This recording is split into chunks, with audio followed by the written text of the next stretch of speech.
Bismillahirrahmanirrahim. Assalamualaikum warahmatullahi wabarakatuh. Alhamdulillahirabbil alamin wa bihi nasta'in wa ala umurid dunya waddin. Wassalatu wassalamu ala asrofil anbiya'i wal mursalin sayyidina Muhammad wa ala alihi wa sahbihi ajma'in. Amma ba'du.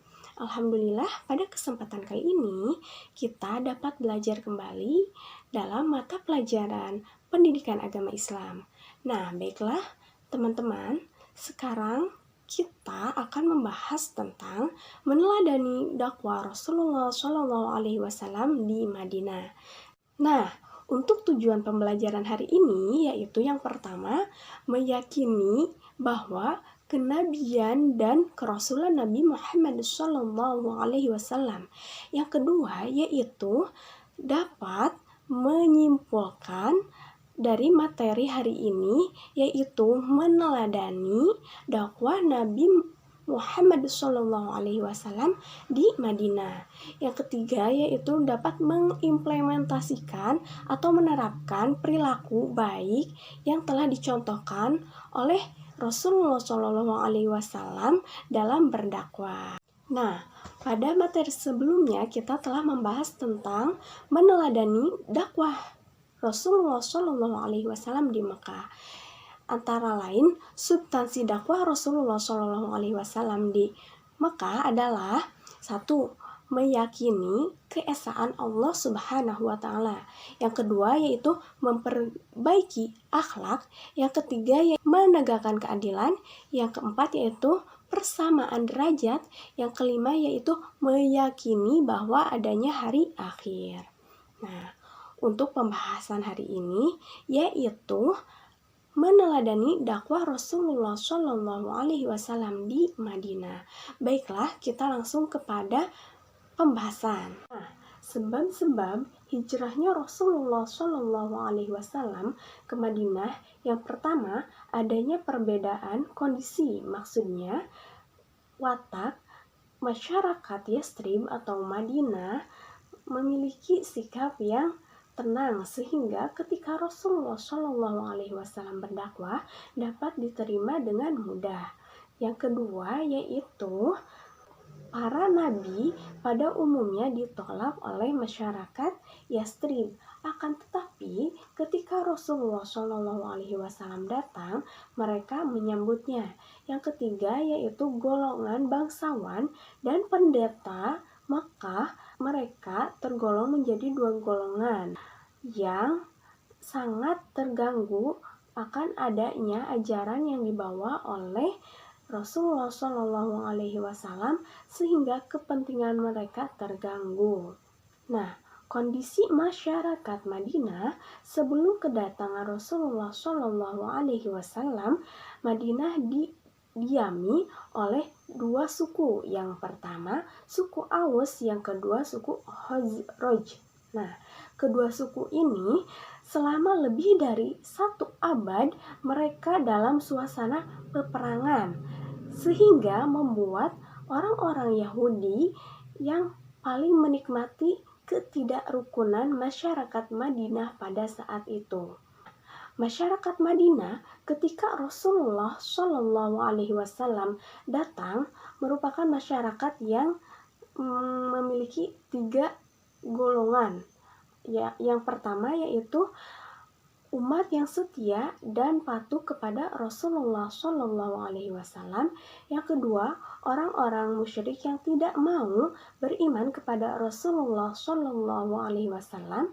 Yang ketiga yaitu orang-orang yang sudah melebur dengan orang Arab, akan tetapi mereka tetap fanatik dengan keyahudiannya. Yahudi ini terbagi menjadi 3 golongan.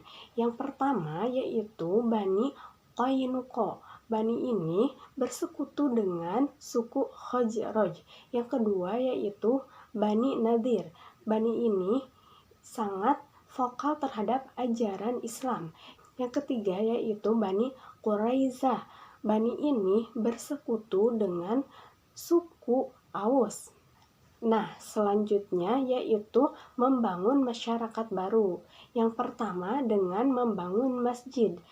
Dengan membangun masjid bukan hanya untuk ibadah mahdhah saja, akan tetapi bisa menjadi sarana dakwah atau pendidikan. Yang kedua yaitu mempersaudarakan sesama Islam, seperti mempersaudarakan antara kaum muhajirin dan kaum ansor. Yang ketiga yaitu perjanjian dengan pihak Yahudi. Nah, ketika sudah menjadi perjanjian atau disebut Piagam Madinah, masyarakat Madinah merupakan negara yang berdaulat. Nah, selanjutnya yaitu strategi dakwah Rasulullah Shallallahu Alaihi Wasallam. Yang pertama, dakwah dengan perjanjian.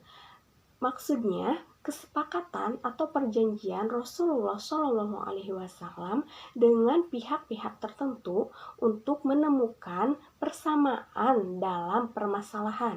Yang kedua yaitu dakwah dengan mengirimkan surat atau utusan kepada raja.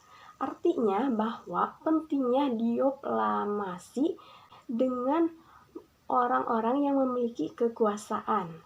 Yang ketiga yaitu dakwah yang menerapkan nilai-nilai Islam. Yang keempat yaitu dakwah dengan akhlakul karimah. Nah, sudah jelas bahwa Rasulullah Shallallahu Alaihi Wasallam merupakan uswatun hasanah, yaitu suri tauladan yang baik. Selanjutnya yaitu periodisasi dakwah Rasulullah Shallallahu Alaihi Wasallam. Yang pertama, tahapan masa sulit. Yang kedua, yaitu tahapan masa kedamaian. Yang ketiga, yaitu tahapan masa kesuksesan. Nah, penyebab keberhasilan dakwah Rasulullah Shallallahu Alaihi Wasallam yang pertama, semangat persaudaraan. Yang kedua, adanya sistem keadilan. Yang ketiga, kehidupan sederhana. Yang kelima, memiliki analisa sosial yang cerdas. Yang keenam, menggunakan strategi yang tepat. Hikmah dakwah Rasulullah Shallallahu Alaihi Wasallam yang pertama yaitu memiliki semangat untuk berdakwah. Yang kedua, dakwah merupakan kewajiban setiap muslim. Yang ketiga, bersikap optimis dalam berdakwah. Yang keempat, banyak mengambil keberhasilan dari dakwah Rasulullah Shallallahu Alaihi Wasallam. Yang kelima, meningkatkan kualitas diri. Yang keenam, menumbuhkan ketabahan dan kesabaran. Yang ketujuh, menghilangkan sikap sombong. Yang kedelapan, setiap perjuangan membutuhkan pengorbanan. Alhamdulillahirobbilalamin, pembahasan materi hari ini sudah selesai. Apabila ada yang kurang mengerti, dipersilahkan untuk bertanya. Semoga pembelajaran hari ini dapat bermanfaat untuk kita semua.